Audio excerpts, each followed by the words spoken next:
Sure are obliged to you for driving us to Hooterville. Oh, my pleasure, Mr. Clappin. Christmas at Petticoat Junction was a delightful experience. Come on in, have something to eat, Miss Jane. Very well. Granny, I think you better check the pantry first. Remember, Jethro's been home. Besides, I better hurry next door and check in with the chief. Oh, Mr. Drysdale's staying here, taking care of my bear. Really? Well, Fairchild just loves Mr. Drysdale. Bet you they've been having a lot of fun together. I wonder who's been doing the cooking. Likely Mr. Drysdale. Well, if Mr. Drysdale's been doing the cooking for Jethro and Ellie's bear, he ain't had much time for banking. Oh, I'm glad you found back, especially you, Granny. I love you. Can I carry you into the house? Oh, if it makes you happy, Jethro. Oh, it does. I want to get you to the stove as quick as I can.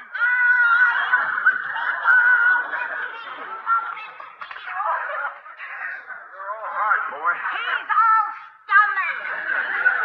Carry something, take over. Oh. Yes, sir.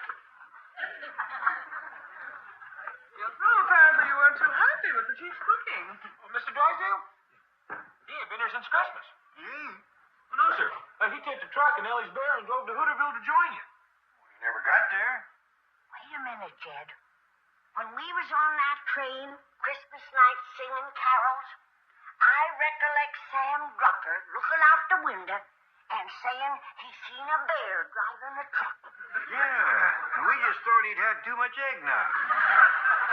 No, that was Fairchild. I learned him how to drive so he could spell Mr. Drysdale at the wheel. A bear?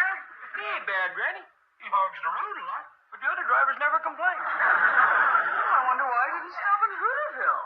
That town is easy to miss in the daytime. Yes. With no lights to speak of on that truck. No brakes to speak of, maybe. But she runs good. I filled the gas tank with Granny's white lightning. What? And I gave him plenty of extra jugs for the trip back. That stuff is liquid dynamite. I'll say it is. Maybe he overshot Hooterville. I certainly hope we hear from him. He runs into something the whole countryside will hear from him.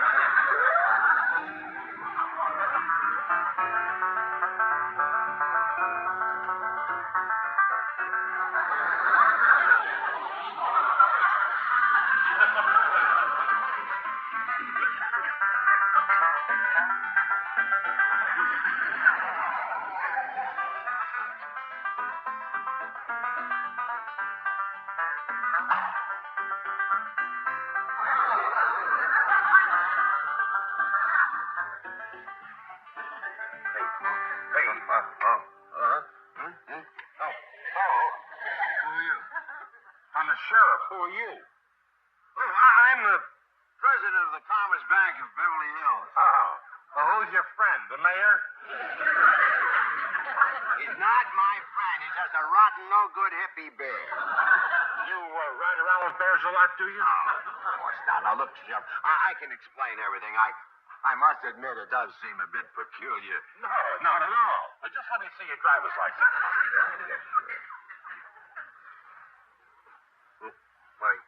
My wallet's missing. Maybe your hippie friend rolled you.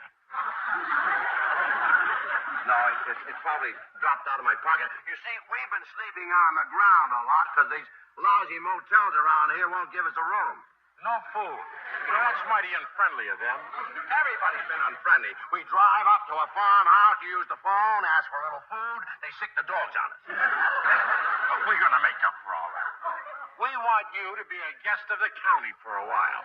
Well, now, that's more like it. You mean I'm under arrest? That's right. What for? What are the charges? For a starter, hauling moonshine. Now, look, Sheriff, you've got it all wrong. I just use this stuff to run the truck on. You mean you use the truck to run this stuff on? Keep your voice down and put that corn whiskey away. If he wakes up and sees that jug, he'll go for it. You mean you let that bear drink? Try and stop him. He's sleeping one off now, and when he wakes up with a hangover, he's mean. You gotta be crazy to be riding around with a drunken bear. That's nothing, but when he's driving, then it's nervous. Let's go. Follow me. Where are we going? We're going to the courthouse. And if I look back and see that bear driving, you're in big trouble. You rotten bear. I'd undress you and put you in the bed. You ought to be in the drunk tank. Mr. Drysdale, I just made that phone call to your bank. Oh, good, good. Did you speak to Miss Hathaway? No, she wasn't there. Well, whoever you spoke to, I'm sure they gave you the word. They sure did. Said they never heard of you. Are you sure you talked to the Commerce Bank? That's the one. Well, who'd you talk to? I'll find him. I couldn't catch the fellow's name. He was laughing too hard. Did you tell him his boss was in jail? Yes, sir. And that's when he started laughing. You let me out of here! I know my rights! I want a lawyer! Oh, excuse me, Fairchild. I'll be quiet. Go back to sleep. That's it. Good day.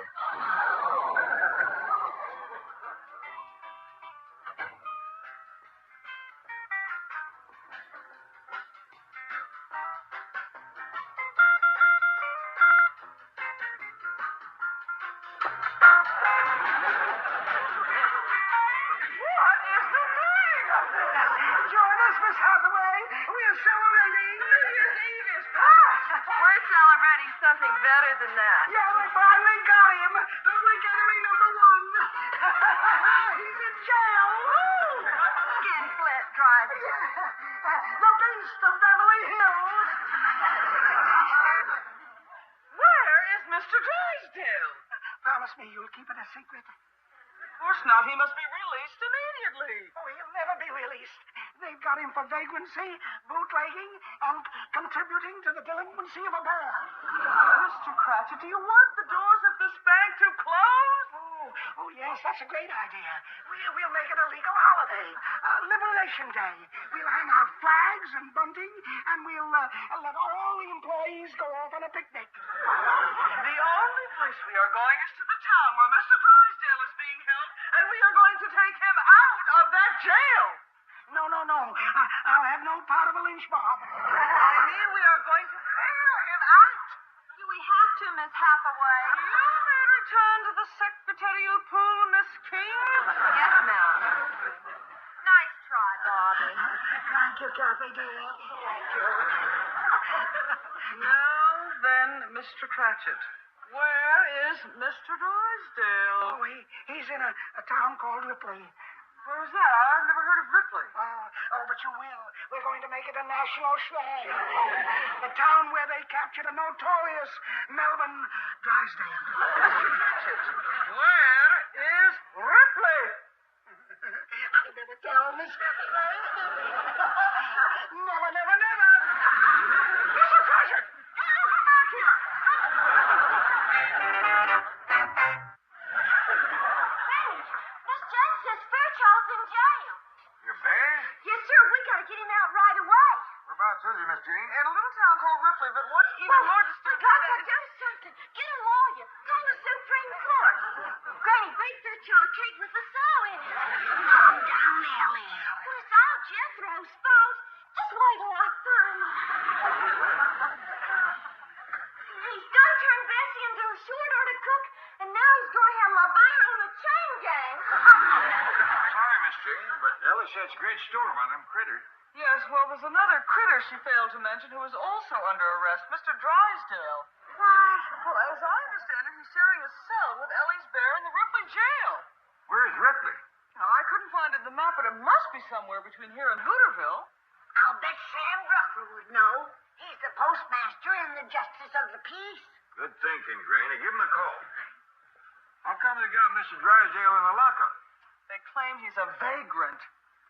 Is that bad? Well, I'm afraid so. I knew a whole family of them back home. Herb and Louise Vagrant. The nicest folks you ever want to meet. Well, in this case, a vagrant is someone who doesn't work, a loafer. Oh, well, they couldn't be kin to Herb. He was a worker. Hello, Sam. This is Granny. How's things in Hooterville? Oh, fine, Granny. You folks get home all right? Oh, we had a dandy trip. Good weather all the way. How's it there? Oh, a few sprinkles and a snow flurry, huh? Well, you keep bundled up and wear your overshoes. Don't you catch cold, you handsome rascal, you. Granny. Ask him about Ripley. Gotta give him some sweet talk first to let him know I care. The man's in love. Drysdale's in jail. Hey, Sam, do you know anything about a town called Ripley? Yeah, Granny, that's over in Jasper County. He knows where it is. Now, can I get back to my sweet talk? Give me the phone. Hey, Mr. Drucker. This is Jed Clampett. Hey, there's a real good friend of ours named Drysdale. He's in the calaboose over to Ripley. You know anybody over there can help him? Well, I could try. I know the judge over there. No, I'll be happy to do it. I'll call you from there. Okay, bye. Hey, Fred, can I borrow your truck to run over to Ripley? I reckon so. But take it easy. Arnold's asleep on the front seat. He's up half the night watching the late show. You know, Fred, you treat that pig better than you do your wife. Have you seen Doris lately? Well, I'll drive carefully and try not to wake Arnold. Oh, he wants to be woke up at 1:30 so he can listen to his radio show. What station do I tune in? Oh, he'll do it. It's his favorite soap opera, Just Plain Swell. Okay. Sam, Yeah? what time are you coming back?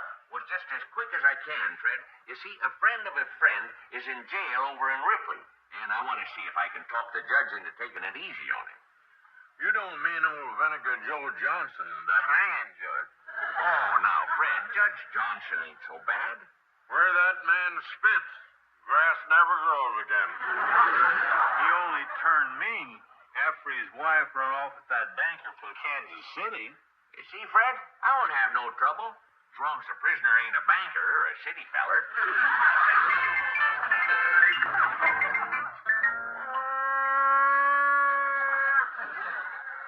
Shut up, you hairy wino. You alcoholics all alike. You never learn. Ooh, you have bad breath here, child. Bad breath. How about a little fresh air? Well, it's about time. But you're not out of the woods yet. I'm preferring charges against you. False arrest, false imprisonment, violation of my constitutional rights. Oh, wait till my lawyer gets through with you. Oh, knock it off. Oh, don't you hit me. I'll sue. I'll charge police brutality. Will you sit down and be quiet? I'm going to take your hungover friend for a walk. Hear him groaning all over the courthouse. People think we're mistreating the prisoners. Look, when do I get out? Listen, did you call my bank again? Yes, and the same fella answered, and he's still laughing. Listen, I really am president of that bank. You've got to believe me. I don't even believe it's a bank. All I hear there is rock and roll music and girls laughing and people yelling about Liberation Day. Will you please call again and let me talk? I can't waste the county's money on that. The Vinegar Joe wouldn't like it. Who's Vinegar Joe? The judge is going to try your case if he ever gets back from fishing. The judge is out fishing? Yeah, and mister, you better hope he has good luck. Hey, Pete, where'd you get the... Where'd you get the bear? Oh, I took him off of the vagrant. Say, he's a rough-looking character. How'd you pick him up? Out on River Road. He was running moonshine. The bear was riding a shotgun. He ought to be pretty fair protection. Yeah, lucky for me, he was sleeping off the snootful. The bear drinks? Judging from his clothes, he probably smokes pot. Man must be a real degenerate. He's a bad one, Sam. Just wait till this case comes up in front of Vinegar Joe. Where is the judge? Well, he's up the river fishing for white bass. Oh, he's gonna be mean when he gets back. The bass ain't running today. I feel sorry for that poor guy. Yeah, well, so do I, but that's his problem. I'm looking for a fellow by the name of Drysdale. Oh, that's him. I gotta plead his case in front of Vinegar Joe. I guess so. He claims he's the president of a bank in Beverly Hills. Holy cow, a city feller and a banker. Good luck, Sam. Well, the judge is up the river and he's up the creek.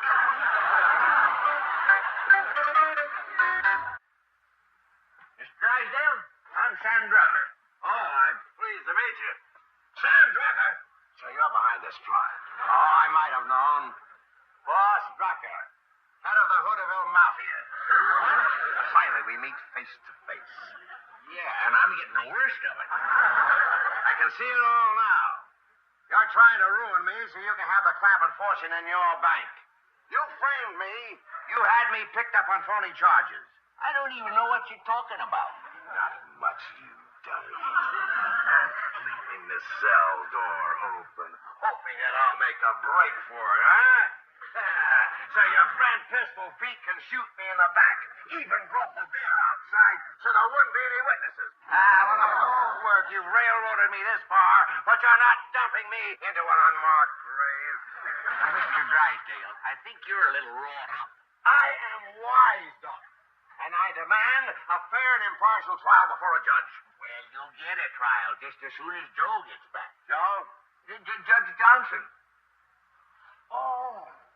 Well, you even have the judge in your pocket. It's Sam and Pete and Joe. Oh, what a trio. The political boss, the gunslinger, and the crooked judge. I'll be real careful what I say about Judge Johnson. There are two kinds of men he don't like, and you're both of them. I am a Beverly Hills banker.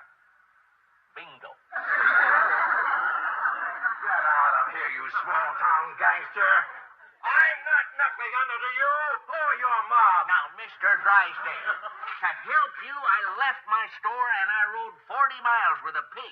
A pig?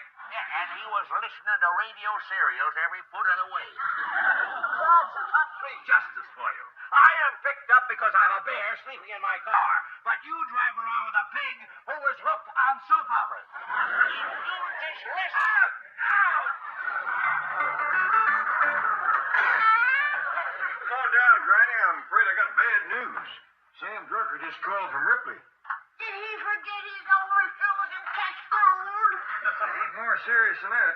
Has he got the kiss sick? It ain't Sam, Granny. It's Mr. Drysdale. He goes on trial first thing in the morning. We gotta be there to help him. Well, I've gotten the directions to Ripley. We're going to have to drive most of the night to get there in time. What all are they holding again, Mr. Drysdale? Charges are piling up in the minute, but the one I'm worried about is murder. He's committed murder? Not yet, but I'm afraid he will when he gets back to his bank. Hear ye, hear ye. Circuit Court of Jasper County, Township of Ripley is now in session. Honorable Joe Johnson presiding. All rise.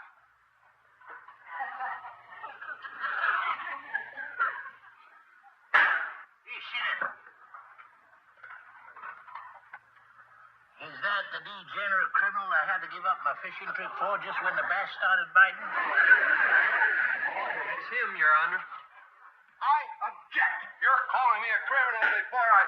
Sit down and shut up. You're in contempt of court just from the way you look. Not my fault. I didn't sleep a wink last night. They were building a scaffold outside my cell. Yeah. We're gonna hang that big city banker that ran off with my wife. Hang him? Why? He brought her back. What are the charges against this tramp? There's vagrancy. 30 days. I am not a vagrant. I'm a banker. 60 days. I am president of one of the biggest banks in Beverly Hills. 90 days. What else is he guilty of? Contributing to the delinquency of a bear. Bear. Yes, Your Honor. Where is he? Well, Peter's bringing him across the courthouse lawn, and he got loose and chased a woman up a tree. Oh, now that's serious. Possession of a dangerous wild animal jeopardizing the lives of peaceful citizens. Sorry about the delay, Your Honor, but the bird got loose and treed your wife. Was that Phoebe he chased up the tree? Yes, Your Honor, and I'm afraid she's still up there.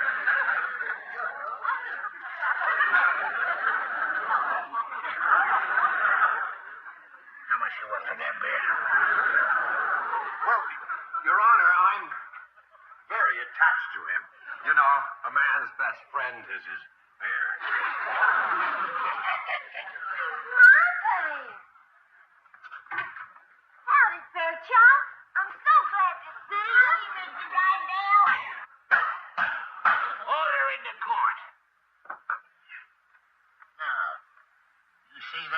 there, young lady? Yes, sir, Mr. Judge, Your Honor, sir. His name is Fairchild. He's a real nice bear. Well, now, I like his taste in owners, but his taste in traveling companions needs working on. Now, would you hurry up and read the rest of them charges? I want to get back up the river and catch me some of them white bass. Your Honor, sir, but I can tell you how to do that. Who are you? I'm her pawn. You may approach the bench. So you're a fisherman, are you? Well, I have caught a few. Speaking of white bass, I got a little homemade spinner. You put a little pork rind on it, and I've hauled them in that big. Could you make me one? Sure. When this trial's over, you want to go up the river with me? Be proud to. What else is this hobo charged with? Transporting moonshine.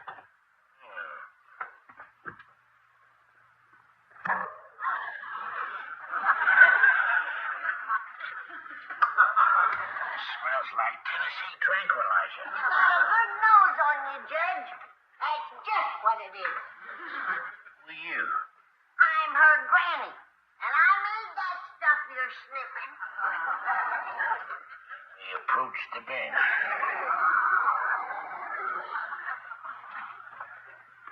How would you like to go fishing, too? Can I take Ellie and her bear with us?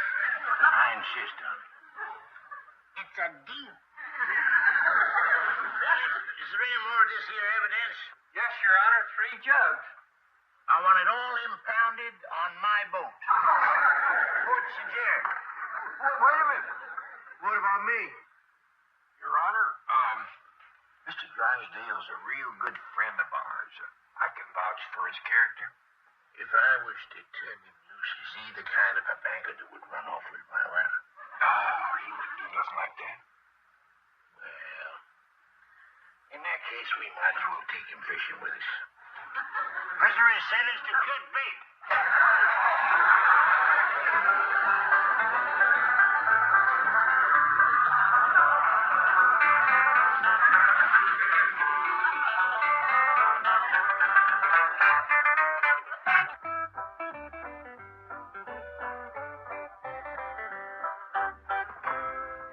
Oh, great. Hey, how about some Beverly? Not now, Jethro. I'm on urgent doctor business. Hey, but I ain't had nothing to eat since breakfast. Wasn't it 2 hours ago?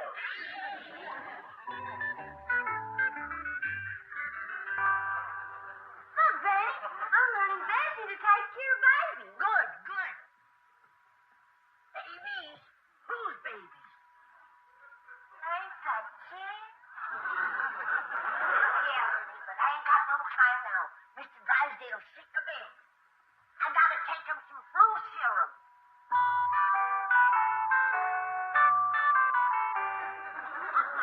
No, Bessie. You done burped him once. Out of my way, out of my way. Medical emergency. What you looking for? Flu serum. Mr. Drysdale's come down with a bad case. I didn't know you had a flu serum. Of course, I just run off a new batch last Friday. You talking about your corn squeezing? I'm talking about the greatest all-purpose miracle medicine ever developed. Possum Ridge penicillin. Also known as white lightning. Folks call it lightning because it gets into the bloodstream twice as fast. Now, I had a jug here. Now, where is it? Well, I never go near the stuff. Unless I want to strip paint or blow stumps. Fine thing. A lifetime of medical research down the drain. Yeah, it's dandy for unclogging drains, too. I ain't got time to stand here arguing medicine with a layman. I gotta get my flu serum over to Mr. Drysdale. He's burning up with a bad fever. Well, if he drinks that stuff, he'll bust into flame. I'll get a jug for my root cellar. Doctor tries to serve humanity and all. Put that jug down.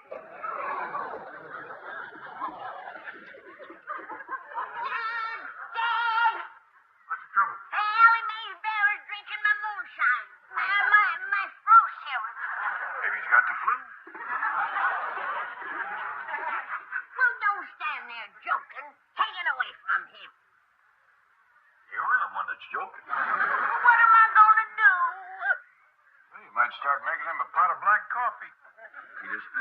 told you. He fell down. I think it knocked him down. Shame on you, sir, child. Now you're going to get a whooping. Now, this is going to hurt me worse than it does you. You can bet on that. Well, you've got to be cured of bad habits. Spare the rod and spoil the bill. Give him a good birching, Jed.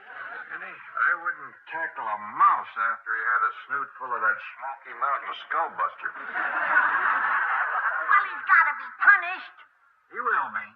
When that stuff wears off, he's going to wake up with headache number 340.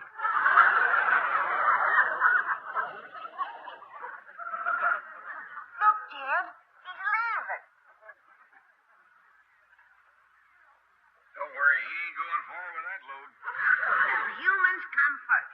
I'll fetch another jug from my root cellar and get it over and doctor Mr. Drysdale. Granny, Mr. Drysdale has got himself one of the finest doctors in Beverly Hills. Oh, thank you, Jed. I wish his wife thought as high of me. Oh, is Miss Drysdale home? Oh, she's the one that told me that he had the flu. Well, maybe you ought to leave Mr. Drysdale to her. I ain't gonna steal him. Us doctors take an oath again that kind of hanky-panky.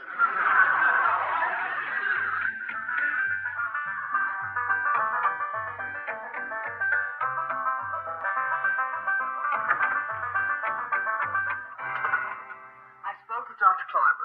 Yes? He has the lab reports back. And? He says that what Mr. Drysdale has is just plain old-fashioned common ordinary flu. How like you, Milford. Everybody else in Beverly Hills has the latest thing, Hong Kong flu. But you have to have common ordinary flu. He never misses an opportunity to embarrass me in front of my friends. I have a fever of 102. Mr. Van Ratterhoff has the Hong Kong strain, and he has a fever of 104. But you never rise above the ordinary. How can I face my bitch cub and be snubbed by Mrs. Van Ratterhoff? I'll just have to stay home. Oh, please, not that. What'd you say? Margaret, believe me, I didn't get this flu on purpose. You probably got it from associating with those dreadful hillbillies. If it's common, they've got it. If it will take you off the hook, I'll try to let it go into pneumonia. Promises. All the money we spend with Dr. Cliven, you'd think that he could have spared me this disgrace. Perhaps you can get him to change the diagnosis. Too late for that. By now, his nurse has blabbed it all over town. Wait, Claude. Don't go near Daddy. You'll get germs. Milburn, stop breathing.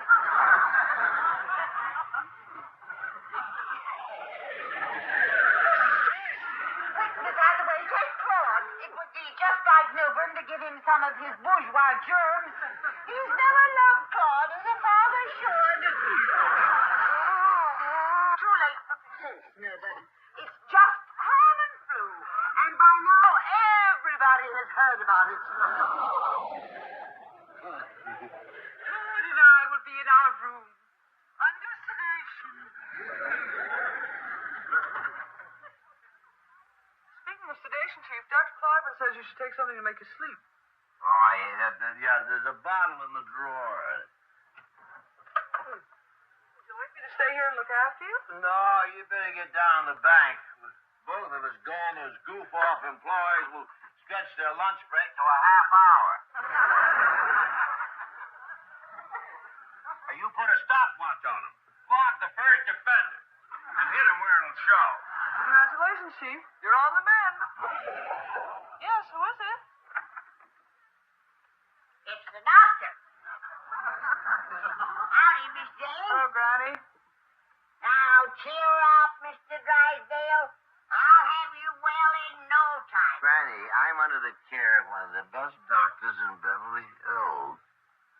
I'm glad I've got your confidence. Just relax. I'll bring you some flu serum. I'm going to give you a shot. Oh, no. use for a shot. This is for tapping elm trees. Tapping elm tree? Nothing eases the kissing like slippery elm ooze. This is my flu serum. Now, I'll pour you a shot. No, Granny. Well, all right. Now take one every hour until the fever breaks. I'll be back to check on you. Try and get some sleep. I'll go with Granny. Sleep tight. I will if I drink this stuff.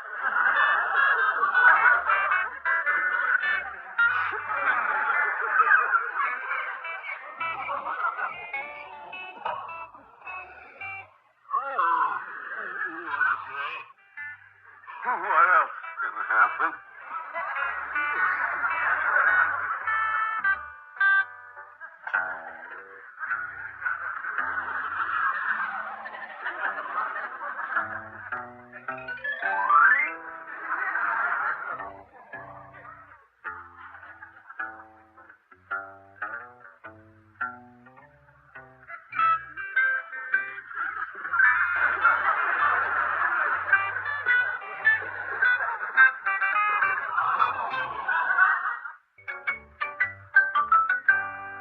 Where you going, Doctor?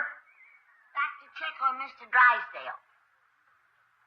And Jed, have you ever had Hong Kong strain? Not that I know of. What is it? Oh, you get it from lifting something heavy. Jed, whilst I'm gone, set up my still. I mean my medical laboratory. I best run off a new batch of my flu serum. I thought you had some in the root cellar. I've only got 2 jugs of the vintage stuff left. It's been aging since Friday. 2 jugs will do you. There's a flu epidemic, and I gotta arrest it. If the police get downwind of your mash cooking, there'd be more than an epidemic arrested. I'm doing medical research. The police didn't bother Louis Pasteur when he was cooking his serum. Now he's got his picture in the hospital. You keep going, and he's going to have yours in the post office. How's Vittles coming? There's a turkey and a ham in the oven, and roasting ears on the stove. Good. Oh, Jethro's putting them on the table. Jethro.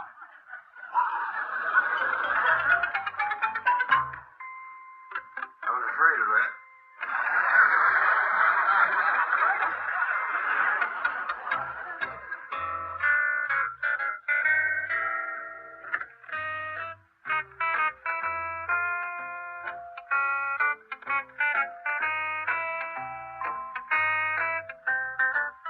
Oh, my. He's sleeping nice and sound. That Smoky Mountain soothing syrup sure done its work.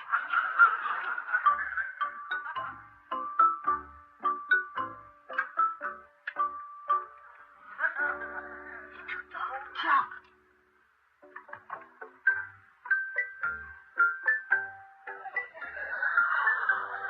Heart's still beating.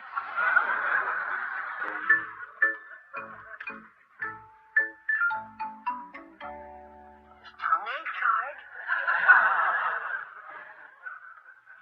Eyeballs ain't spinning.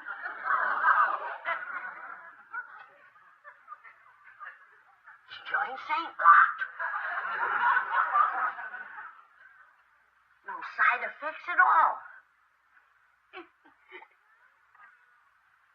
That sure was a good batch. There, his system must have needed it. Still has a touch of fever. I best refill his prescription.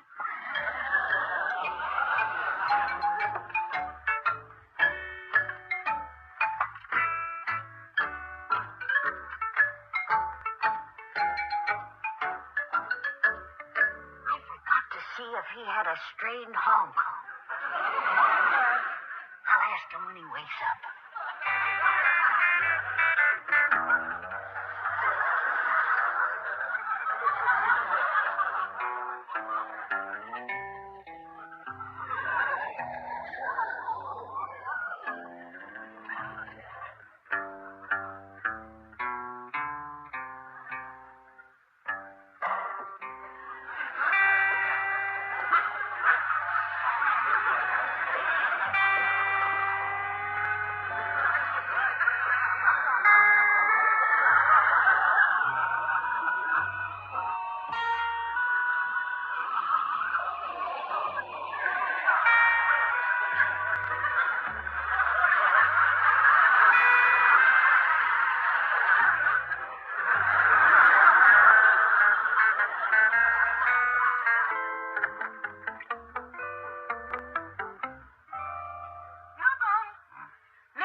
like you, Milburn.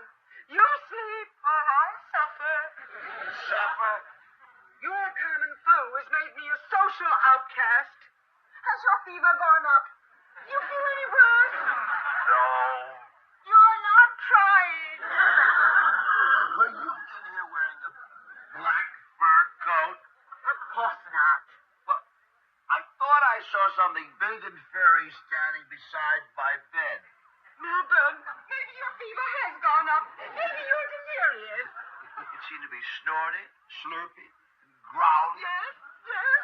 And then it kind of floated across the room. Melvin, how wonderful.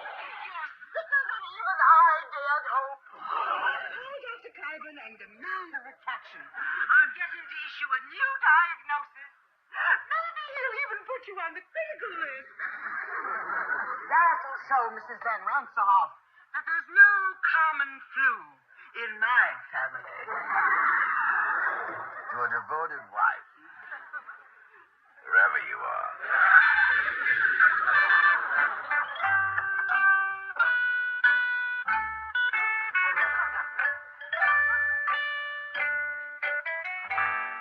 Sleeping like a log. Thanks to medical science. Granny, didn't you say you left a second jug? Yeah. I put it right there. Bessie found it. Jed, he emptied this one, too. He's still breathing? Of course he is. And his fever's busted. Pull the covers up, Ellie, so he don't chill. With what he's got in him, he couldn't chill at 30 below. Think I ought to leave another refill? No, now let's all get out here and let the man rest. Sure resting peacefully, ain't he? Just like he was rocked to sleep. Or stoned. Bessie, get off that bed.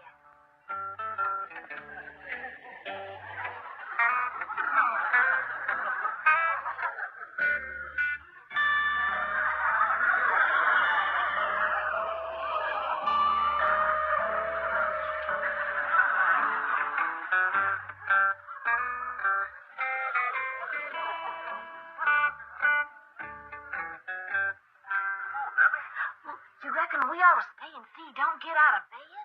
After 2 jugs of Possum Ridge Paralyzer, The only thing that'll get him out of bed is an earthquake. Melvin? Melvin, wake up. Good news, darling. Dr. Cliven wasn't in, but I talked to his nurse and told her about your hallucinations. She thinks you may be suffering from some rare disease. what? No, I can go to the bridge club with my head held high. Just wait till Mrs. Van Ransohoff starts bragging about her husband's Hong Kong flu. I'll simply annihilate her with your symptoms. Mother will be the envy of every woman there. Let me sleep. Maybe I should engage special nurses. Mr. Van Ransohoff has them. Saw a nurse. What, dear? I saw a little nurse. She was about this high. She was standing on my chest. Melvin, how fabulous! You've redeemed me socially. I shall completely dominate the conversation at the bridge club. Be sure to call me if you get any worse. Oh, and darling, promise me you'll not take anything for it.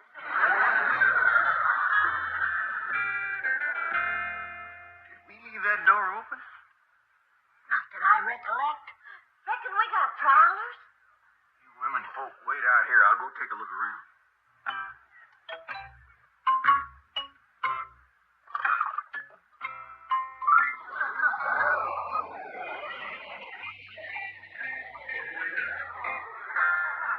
Take a look, Granny. We got a prowler. I'm afraid so. Did he get much? About a half a gallon.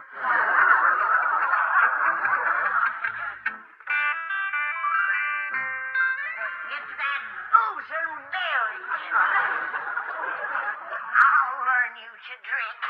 I think he's got the hang of that already. Hit him in the nose, Jed. can let go of me. Fairchild, shame on you. Put that jug down. What's got into you anyway? The last of my flu serum. That's what. You never used to behave this way before you went to Hooterville with Mr. Drysdale. She's right, kid. It's Mr. Drysdale that led that bear astray. Mr. Drysdale ain't a drinking man. 2 jugs in 2 hours don't exactly make him a teetotaler. I thought you'd give him that for his flu, Doctor. When you take it by the dose, you're a patient. When you take it by the jug, you're a drunk. Fairchild won't get no more, Granny. I have Bessie watched. Too late. The whole town will come down with flu. There's a bear and a banker that won't.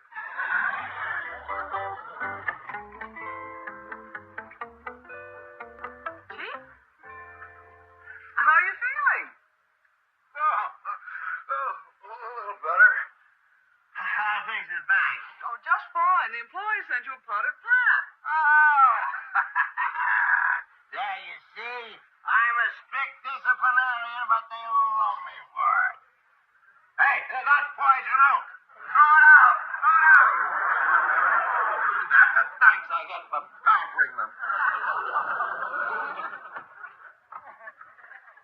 Chief, Ellie's bear's climbing this tree. Quick, close that door and draw the drapes.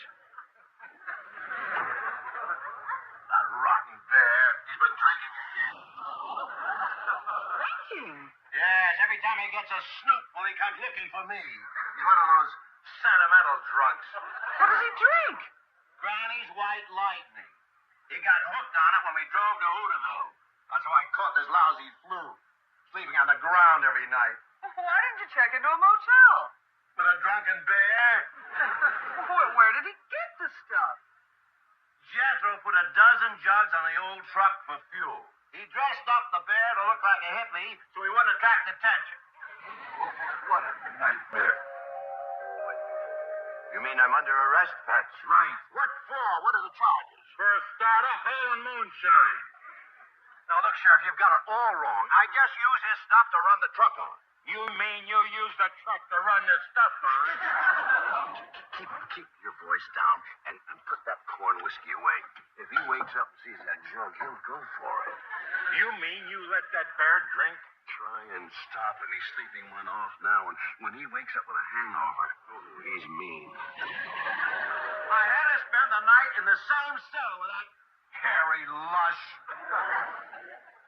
Now, Mrs. Van Ransterhoff, you can see for yourself. My husband is suffering from a rare and exotic disease. Nothing so forbidden as the Hong Kong flu. Silver, tell Mrs. Van Ransterhoff your marvelous hallucinations about the large, furry creature and the tiny little nurse that stood on your chest. Could these be his marvelous hallucinations? Now then, what is the meaning of this? Where did these creatures come from? They come from our house. Shoo! Get out of here! And I'd appreciate it if you'd make your husband stop luring them over here to his drunken party. And who are you? I am Mr. Drysdale's doctor. She's not my husband's doctor. She's our next door neighbor.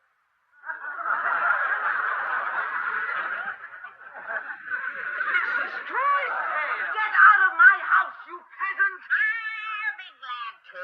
And I'm going with you. I want to hear more about your next door neighbor. It'll make meaty talk at the bridge club. His problem is drinking. Her problem is poison oak. The sun was shining brightly over the rolling green hills, casting a warm and welcoming glow upon the winding dirt roads that led away from the old mountain home. Come and listen to my story about a man named Jed, a poor mountaineer who barely kept his family fed through the hard times. He was a man of great patience and simple virtues, living a quiet life deep within the heart of the hills. And then one day he was shooting at some food, hoping to bring home a good supper for his kinfolk, and up through the ground come a bubbling crude. Oil, that is. It was black gold, the kind of precious Texas tea that changes a person's life forever in the blink of an eye. Well, the first thing you know, oh, Jed is a millionaire, blessed with a sudden fortune that could buy anything a man could ever dream of owning.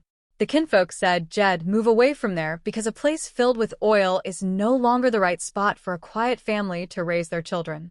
They said, California is the place you ought to be, a land of golden sunshine, orange groves, and endless opportunities. So they loaded up the old family truck with all their worldly belongings, strapping the chairs and tables tight, and they moved to Beverly Hills, that is. It was a wonderland of grand swimming pools, magnificent mansions, and famous movie stars walking down the palm-lined streets. They became known to the world as the Beverly Hillbillies, a family of pure hearts and simple country ways living in the middle of the most luxurious neighborhood in the world. On a bright and cheerful afternoon following their wonderful holiday adventures, the family truck was making its way back along the familiar paths. Miss Jane, we sure are obliged to you for driving us to Hooterville, Jed said, his voice filled with sincere gratitude as he tipped his hat toward the kind woman behind the wheel. Oh, my pleasure, Mr. Clapton, Miss Jane replied with a bright smile, happy to be of service to the wonderful family that had brought so much joy into her life. Christmas at Petticoat Junction was a delightful experience, a time filled with laughter, warm carols, and the kind of memories that stay in a person's heart for many years to come. Come on in, have something to eat, Miss Jane, Jed invited warmly, gesturing toward the front door of their home where the smell of home-cooked food always seemed to linger. Very well, she agreed, stepping out of the vehicle and smoothing down her dress. Granny, the fiery and protective matriarch of the family, turned her sharp eyes toward the house and spoke up with a look of sudden realization. Granny, I think you had better check the pantry first, she said to herself, or perhaps to anyone listening, because she knew the habits of their large and hungry nephew. Remember, Jethro has been home, and his appetite is known to clear out entire shelves of food in a single afternoon. Oh, besides, I had better hurry next door and check in with the chief, Miss Jane added, remembering her duties to the bank and her responsibilities to keep everything running smoothly. Oh, Mr. Drysdale is staying here, Jed noted, looking toward the quiet property nearby. They can cure my bear, Ellie Mae chimed in with excitement, her love for all living creatures shining in her eyes. Really? Well, Fairchild just loves Mr. Drysdale, she said, referring to her large and unusually friendly pet bear. Bet you they have been having a lot of fun together while we were away enjoying the winter holidays.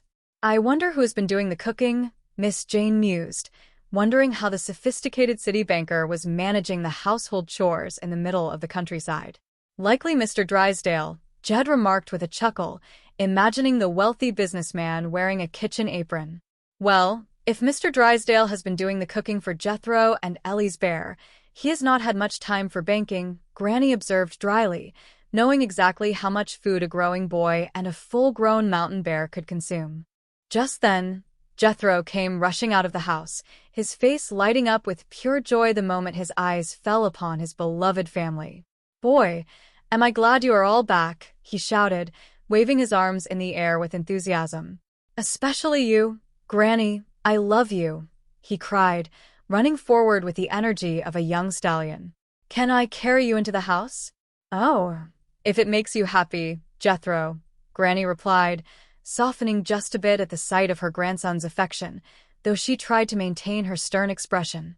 Oh, it does, Jethro boomed, lifting her up easily as if she weighed no more than a feather. I want to get you to the stove as quick as I can, he added, revealing his true motivation with a wide, innocent grin. You put me down, Granny scolded, tapping him on the shoulder. You are all hard, boy, she complained, realizing he had grown even stronger during their short absence. He is all stomach, Jed joked, watching the familiar family dynamic with a sense of deep contentment. Here, something to eat, Jethro pleaded, looking at the empty kitchen doorway. Yes, sir, Jed said, shaking his head at the boy's endless hunger. Jethro, apparently you were not too happy with the chief's cooking, Miss Jane observed, noticing how desperate the young man was for Granny's famous country meals. Mr. Drysdale? He has not been here since Christmas, Jethro revealed, looking confused by their questions. He is not? Jed asked, his eyebrows rising in surprise. No, sir, Jethro confirmed, shaking his head. He took the truck and Ellie's bear and drove to Hooterville to join you, but he never got there. Wait a minute, Jed, Granny said, her mind working quickly to piece together the events of that cold winter night. When we were on that train, Christmas night singing carols, I recollect Sam Drucker looking out the window and saying he had seen a bear driving a truck. Yeah, and we just thought he had had too much eggnog, Jed recalled, remembering the laughter they had shared in the warm train car, dismissing the strange sight as a holiday illusion. No, that was Bearchild, Ellie Mae explained proudly, using her special nickname for her favorite wilderness companion.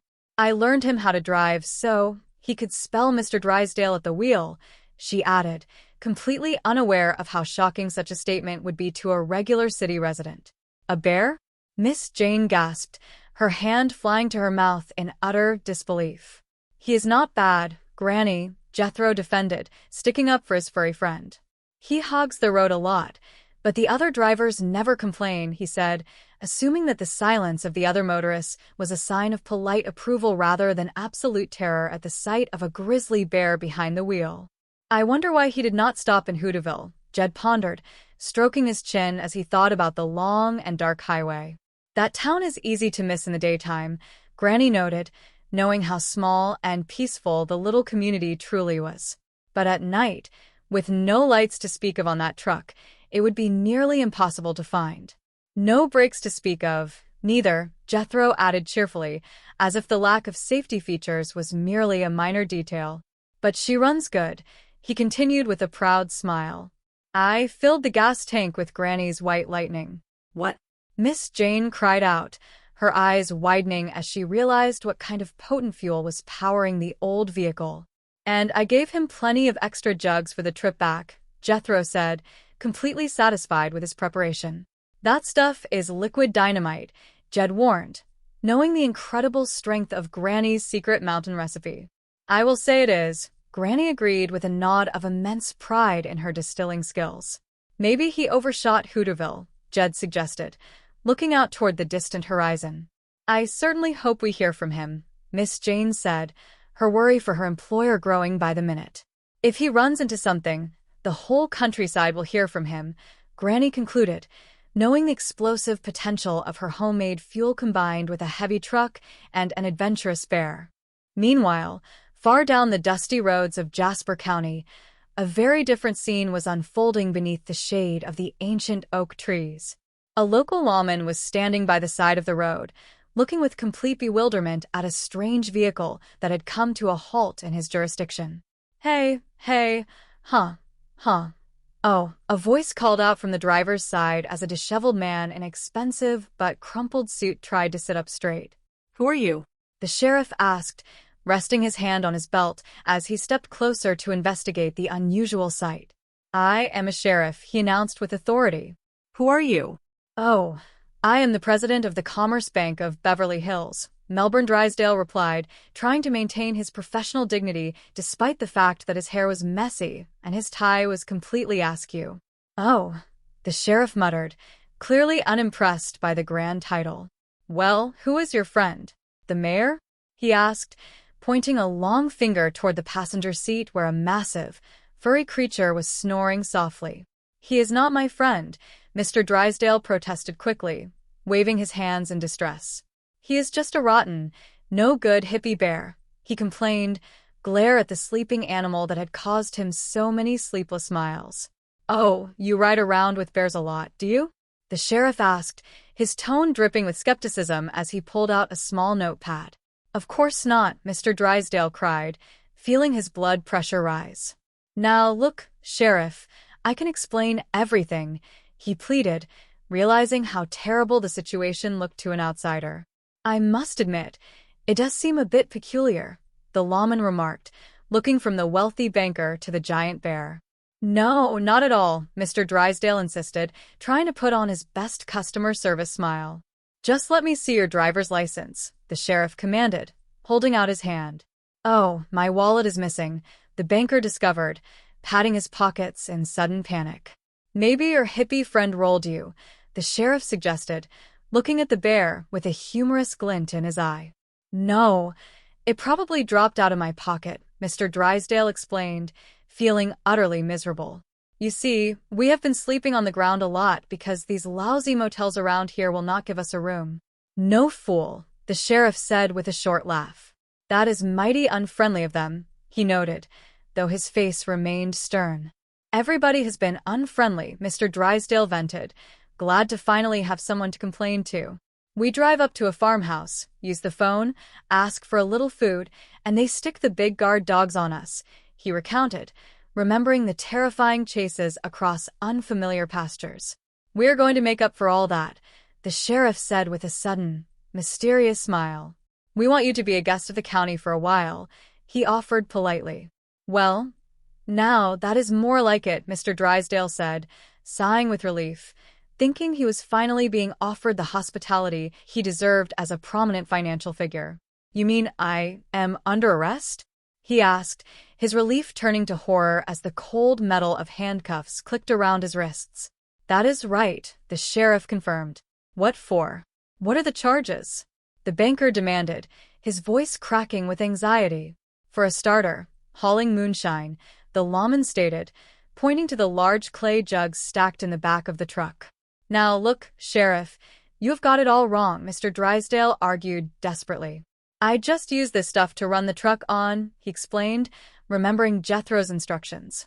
You mean you used the truck to run this stuff on? The sheriff countered, giving him a knowing look.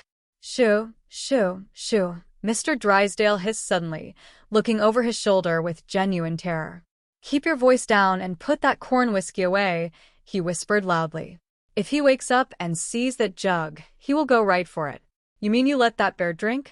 The sheriff asked, his jaw dropping in amazement. Try and stop him, the banker replied grimly. He is sleeping one off now, and when he wakes up with a terrible hangover, he is mean, he warned, remembering the difficulties of the previous evening. You have got to be crazy to be riding around with a drunken bear, the lawman remarked, shaking his head at the absolute absurdity of the situation. That is nothing, Mr. Drysdale sighed, but when he is driving, then it is nervous, he confessed, shuddering at the memory of the bear navigating the mountain curves. Let us go. Follow me, the sheriff commanded, turning toward his patrol car. Where are we going? The banker asked, shuffling his feet. We're going to the courthouse, and if I look back and see that bear driving, you are in big trouble, the lawman warned. You rotten bear, Mr. Drysdale muttered under his breath, looking back at Fairchild, who was still snoring peacefully. I ought to undress you and put you to bed. You ought to be in the drunk tank instead of me, he complained as they began their long walk toward the town square. Inside the quiet courthouse of Ripley, the hours passed slowly for the city banker. He sat on a hard wooden bench inside a small cell, staring out through the iron bars at the local lawman who was busy filling out paperwork. Mr. Drysdale, I just made that phone call to your bank, the sheriff announced, looking up from his desk. Oh, good, good, the banker replied, sitting up with renewed hope. Did you speak to Miss Hathaway? He asked, confident that his loyal secretary would immediately fly to his rescue with a team of high-priced lawyers and a suitcase full of cash.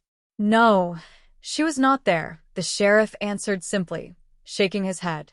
Well, whoever you spoke to, I am sure they gave you the word and confirmed my identity, Mr. Drysdale said proudly, straightening his wrinkled collar. They sure did, the lawman replied with a chuckle. Said they had never heard of you, he revealed, watching the banker's face turn from confidence to utter confusion. Are you sure you talked to the Commerce Bank of Beverly Hills? Đó là ngân hàng duy nhất có tên như vậy, The Banker insist, leaning against the bat. That is the one, the sheriff confirmed. Well, who did you talk to? I will fire them the moment I get back to my desk, Mr. Drysdale threatened, his face turning red with anger. I could not catch the fellow's name, the lawman admitted, scratching his chin. He was laughing too hard to speak clearly. Did you tell him his boss was in jail? Mr. Drysdale asked, his voice filled with disbelief. Yes, sir. And that is exactly when he started laughing even louder, the sheriff said, enjoying the strange situation. You let me out of here, the banker shouted, rattling the iron bars with all his might. I know my rights. I want to run my bank, he demanded loudly. Oh, excuse me, Fairchild, he whispered quickly, softening his voice as a low rumble came from the dark corner of the cell where the giant bear was resting his heavy head on a bundle of straw. I will be quiet. Go back to sleep. It is a good bear, he crooned, terrified of upsetting his cellmate while they were confined in such close quarters. Far away in the glistening towers of Beverly Hills, the scene inside the executive offices of the Commerce Bank was lively and unexpected. Bright music was playing from a small radio, and the atmosphere was festive. What is this, Miss Hathaway? A stern voice asked as the faithful secretary walked into the main lobby, only to find the staff tossing confetti and dancing near the teller windows. We are celebrating New Year's Eve, one of the young clerks answered with a laugh. It is past, Miss Hathaway noted practically, looking at the calendar on the wall. We are celebrating something much better than that, another voice chimed in. Yeah, we finally got him. Public enemy number one, he is in jail. The employees cheered, feeling a sudden sense of freedom from their strict daily routines. Skinflint, Drysdale, they chanted happily. Yeah, the beast of Beverly Hills is finally locked up where he cannot count every single penny we spend on office supplies. Where is Mr. Drysdale? Miss Hathaway demanded, silencing the room with her sharp, professional tone. Well, Miss Hathaway, I do not know the exact details, a clerk stammered, stepping back. Promise me you will keep it a secret, another employee whispered, leaning in close. Of course not, she snapped, her loyalty to her employer rising above the festive mood of the office. He must be released immediately, she declared, tapping her notepad with authority. Oh, he will never be released, the joyful clerk replied, shaking his head. They have got him for vagrancy, bootlegging, and contributing to the delinquency of a bear. Mr. Cratchit, do you want the doors of this bank to close forever? Miss Hathaway asked, turning her sharp gaze toward the assistant manager, who was currently wearing a colorful party hat. Oh, yes, that is a great idea, Mr. Cratchit replied with a dreamy smile, imagining a life free from financial spreadsheets. We will make it a legal holiday, Liberation Day. We will hang out grand flags and beautiful bunting, and we will let all the employees go off on a wonderful picnic in the park. The only place we are going is to the town where Mr. Drysdale is being held, and we are going to take him out of that jail, Miss Hathaway ordered, her eyes flashing with determination. No, no, no, I will have no part of a lynch mob, Mr. Cratchit protested, raising his hands in fear. I mean, we are going to bail him out using the proper legal channels, she clarified, exasperated by his dramatics. Do we have to, Miss Hathaway? The staff groaned in unison, their hopes for a long holiday fading away. You may return to the secretarial pool, Miss King, Miss Hathaway commanded, pointing toward the back offices. Yes, ma'am, the young woman replied, sighing as she walked away. Nice try, Bobby, she whispered to her coworker as she passed his desk. Thank you, Kathy dear. Thank you, he replied, taking off his party hat with a look of disappointment. Now then, Mr. Cratchit, where is Mr. Drysdale? Miss Hathaway demanded, getting back to the matter at hand. Oh, he is in a little town called Ripley, the assistant manager revealed reluctantly. Where is that? I have never heard of Ripley, she mused, trying to recall the geography of the state. Oh, but you will, Mr. Cratchit predicted with a grin. We are going to make it a national shrine, the famous town where they finally captured the notorious Melbourne Drysdale. Mr. Cratchit, where is Ripley? She asked one final time, her voice dropping to a dangerous whisper.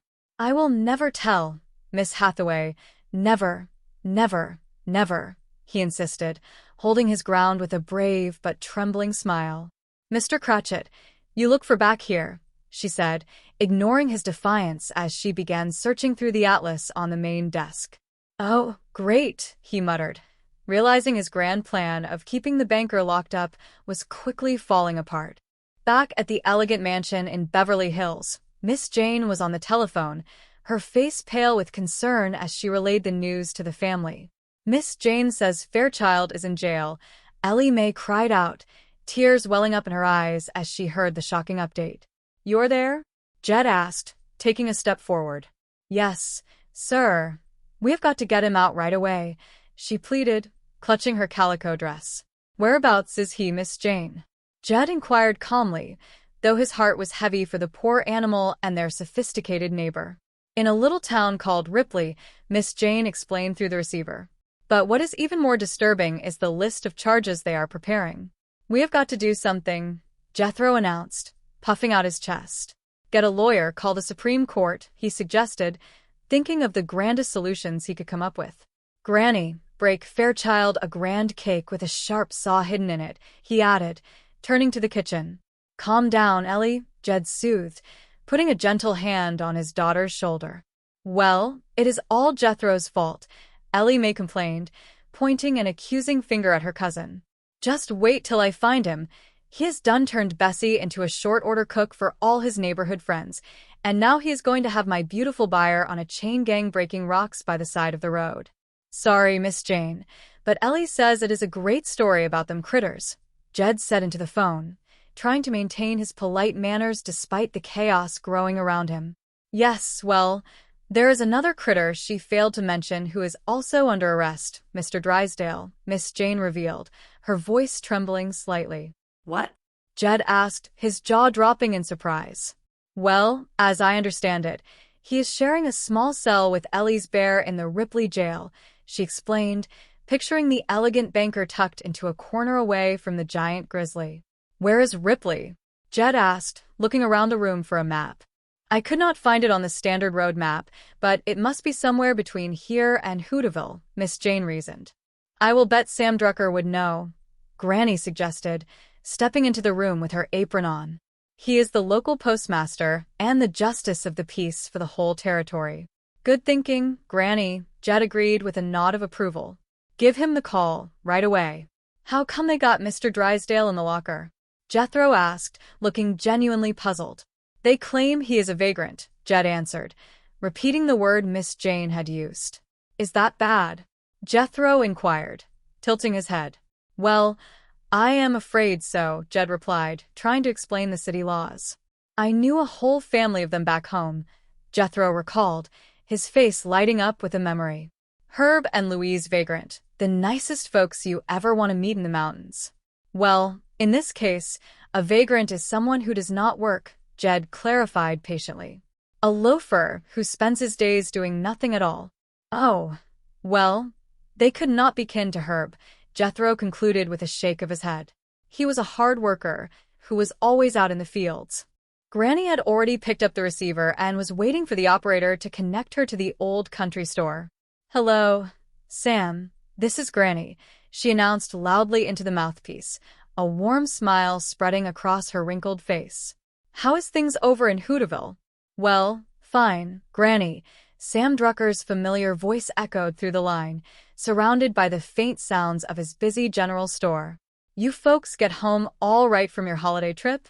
Oh, we had a dandy trip, Granny replied cheerfully, leaning against the wooden table. Good weather all the way along the highway. How is it down there? Oh, a few sprinkles and a light snow flurry, huh? Sam reported, looking out his storefront window. Well, you keep bundled up real tight and wear your thick overshoes, Granny advised with deep affection. Do not you catch cold, you handsome rat, she added with a playful giggle, tossing her head back. That is for you, she whispered to herself. Granny, Jed interrupted gently, tapping her arm to get her attention. What? She asked, turning around. Ask him about Ripley, Jed reminded her, pointing to the phone. I've got to give him some sweet talk first, she insisted with a sharp nod. To let him know I care about his well-being. The man is in love with me, Jed, she explained as if it were the most obvious thing in the world. Drysdale is in jail, Jed reminded her again, his voice urgent. Say, Sam, do you know anything about a little town called Ripley? Granny finally asked, getting back to the business at hand. Well, yeah, Granny, Sam replied on the other end, pulling down a dusty ledger. That is over in Jasper County, just a short distance past the river. He knows where it is, Granny shouted to Jed, covering the mouthpiece with her hand. Now, can I get back to my sweet talk with the man? Give me the phone, Jed said firmly but gently, taking the receiver from her hand before she could extend her compliments any further. Hello, Mr. Drucker. This here is Jed Clampett. He introduced himself into the line. Say, there is a real good friend of ours named Mr. Drysdale, and he is currently sitting in the cattle booths over to Ripley. Do you know anybody over there who can help him out of this terrible misunderstanding? Well, I could try, Sam offered, thinking quickly. I know the head judge over there real well. No. I will be happy to do it myself, Sam insisted, realizing the urgency of the matter. I will drive over there and call you from the courthouse. Okay, bye, Jed said, hanging up the phone with a sense of relief that a dependable friend was on the case. Back in Hooterville, Sam Drucker stepped out from behind his wooden counter and grabbed his heavy winter coat. Hey, Fred, can I borrow your old truck to run over to Ripley? He asked as he walked out onto the porch where his neighbor was sitting on a wooden crate. I reckon so, Fred replied, scratching his head. But take it easy on the bumps. Arnold is fast asleep on the front seat, he warned. He was up half the night watching the late show on the television.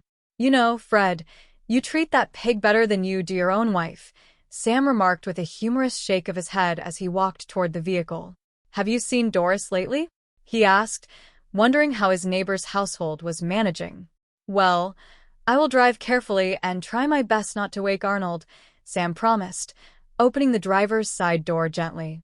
Oh, he wants to be woke up at exactly 1:30, so he can listen to his favorite afternoon radio show, Fred called out as Sam climbed inside. What station do I tune in? Sam asked, looking at the old dial on the dashboard. Oh, he will do it himself, Fred waved his hand.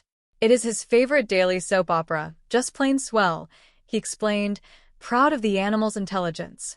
Okay, Sam agreed, starting up the engine with a loud rumble. Now, Sam, Fred called out over the noise of the motor. Yeah? Sam shouted back, leaning out the window. What time are you coming back to the store? Well, just as quick as I can, Fred, Sam explained. You see, a friend of a friend is currently locked up in the jail over in Ripley, and I want to see if I can talk the local judge into taking it easy on him during the trial. You do not mean old Vinegar Joe Johnson, the hanging judge, do you? Fred asked, his face turning pale with sudden concern for whoever was locked up. Oh, now, Fred, Judge Johnson is not so bad once you get to know him, Sam argued, trying to remain optimistic.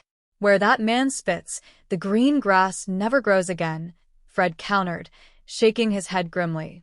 He only turned mean after his beloved wife ran off with that wealthy banker from Kansas City, you know.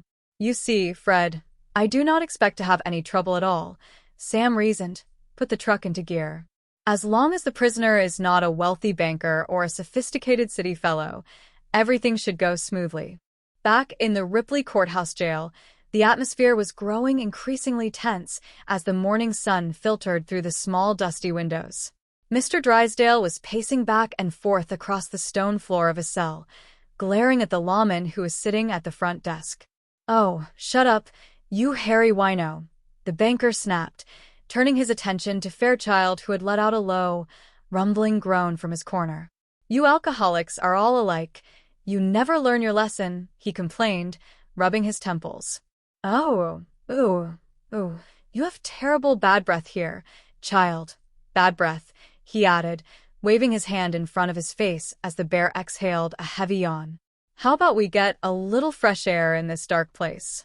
He muttered, looking toward the open window. Well, it is about time, he barked as the sheriff finally walked down the hallway holding a set of keys. But you are not out of the woods yet, Mr. Drysdale warned, puffing out his chest as he stepped toward the iron bars. I am preferring serious charges against you the moment I see a proper magistrate. False arrest, false imprisonment, and a clear violation of my constitutional rights as a prominent citizen.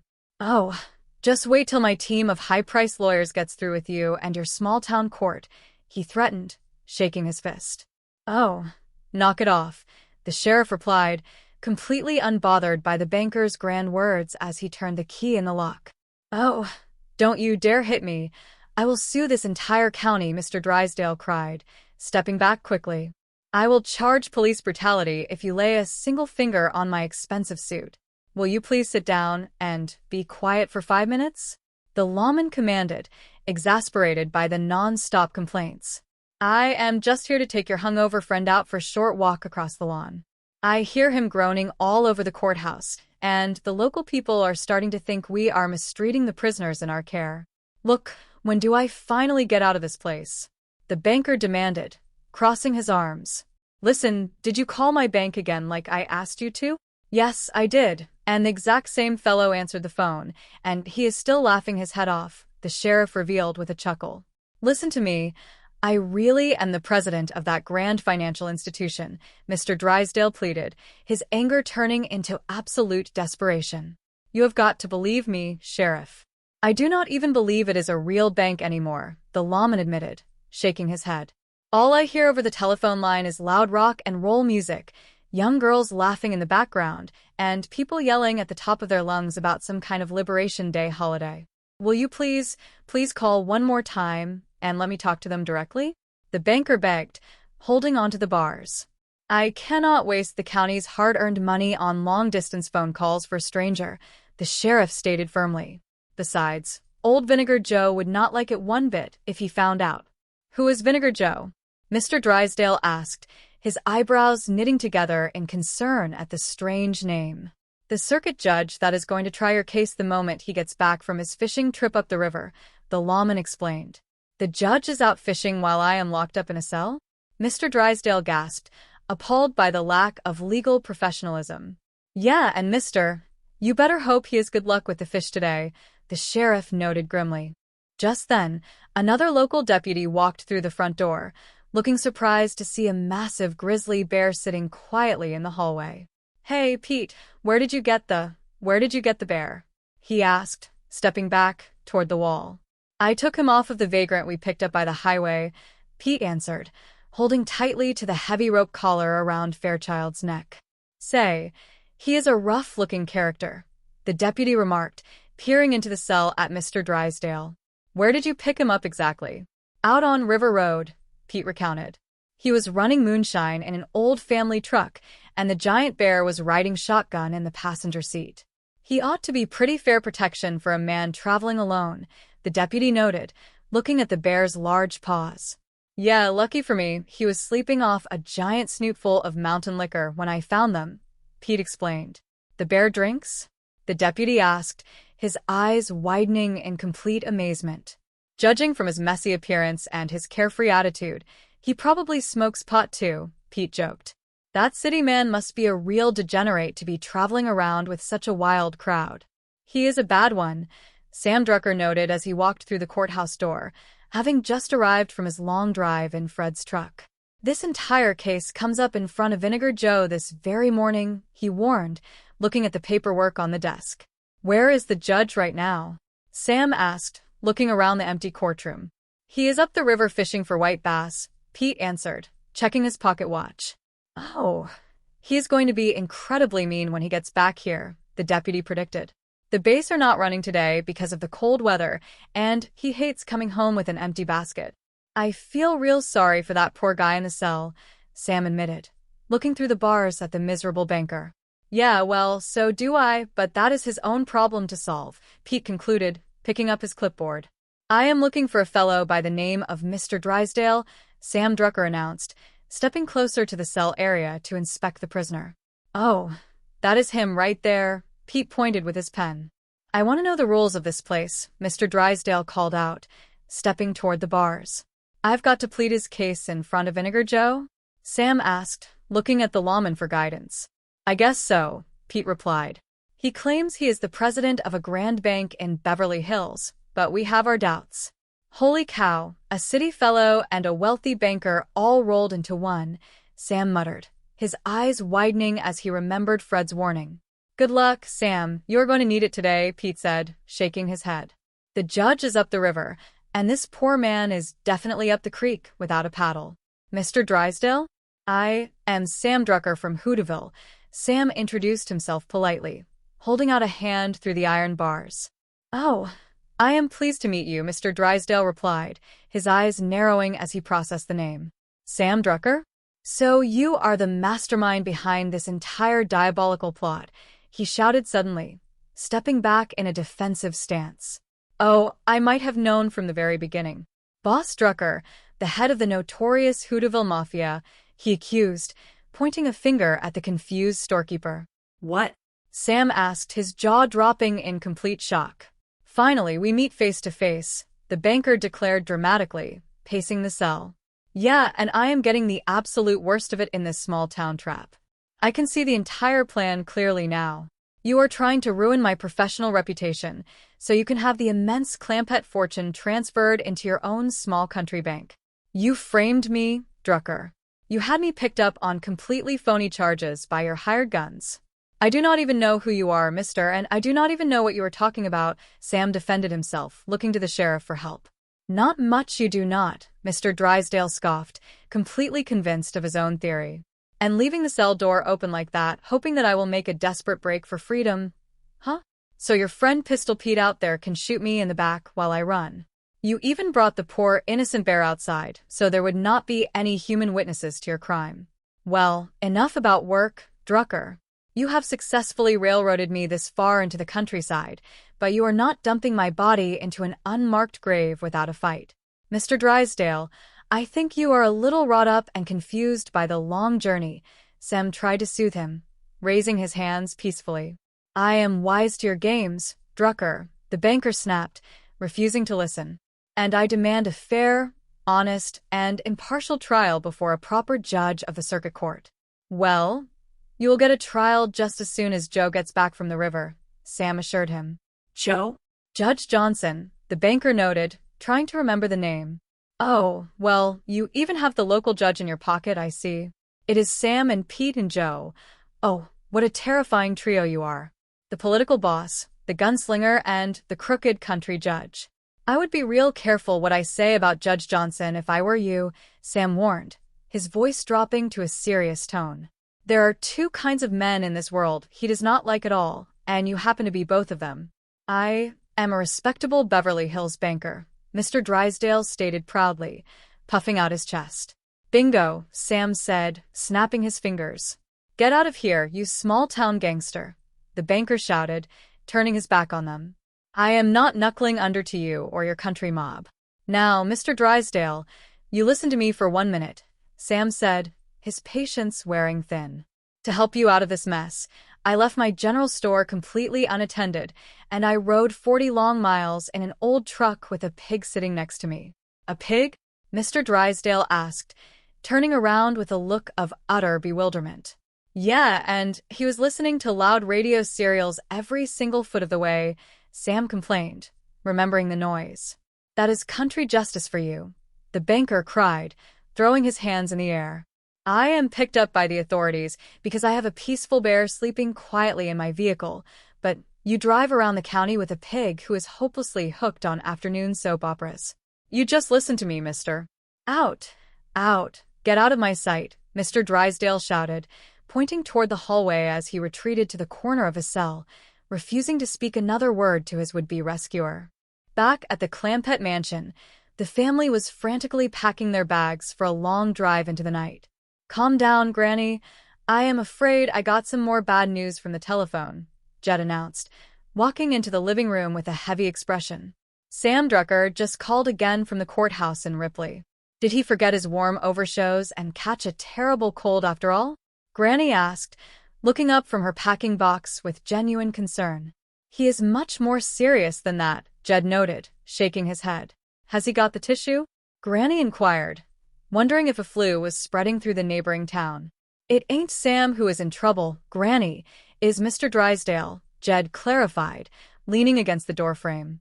He goes on trial first thing in the morning in front of the local circuit court. We have got to be there in person to help him out of this misunderstanding.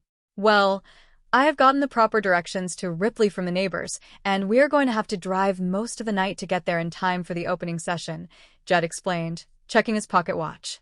What all are they holding against him again, Mr. Drysdale? Jethro asked, looking up from his pile of snacks. Charges are piling up by the minute down there, Jethro, Jed sighed, looking worried. But the one I am most worried about is murder. He has committed a terrible murder? Ellie Mae gasped, her hand flying to her heart. Not yet, Ellie, but I am afraid he will when he finally gets back to his bank and sees what his employees have been doing while he was away, Jed joked gently, trying to ease the tension in the room. The next morning, the courtroom in Ripley was packed with curious local residents. The sun was shining through the large windows, casting long shadows across the wooden benches. Hear ye, the court clerk bellowed, slamming a heavy wooden gavel down onto the desk. Circuit Court of Jasper County, Township of Ripley is now in session. The Honorable Joe Johnson presiding over the legal matters of the day. All rise for the entrance of the court. The crowd stood up with a rustle of clothing as a stern-looking man with white hair and a weathered face walked out from the back room, wearing a long black robe that looked a bit dusty around the edges. Be seated, the judge commanded, waving a hand as he took his seat behind the high bench. Is that the degenerate criminal I had to give up my peaceful fishing trip for just when the white bass finally started biting down by the old dam? He asked, pointing a long, accusing finger at Mr. Drysdale, who was sitting at the defense table. It is him, Your Honor, Pete the sheriff confirmed, stepping forward with his clipboard. I object, Your Honor, Mr. Drysdale shouted, standing up quickly. You are calling me a dangerous criminal before I have even had a chance to present my case or speak to a lawyer. Sit down and shut up, Judge Johnson boomed, slamming his hand on the desk. You are in contempt of this court just from the way you look in that messy suit, he declared, glare at the banker. It is not my fault, Your Honor, Mr. Drysdale protested, his voice cracking with emotion. I did not sleep a single wink last night because your deputies were building a giant wooden scaffold right outside my cell window. Yeah, we're going to hang that big city banker that ran off with my beloved wife several years ago, the judge remarked dryly, a mischievous glint in his eye. Hang him? Why would you do that?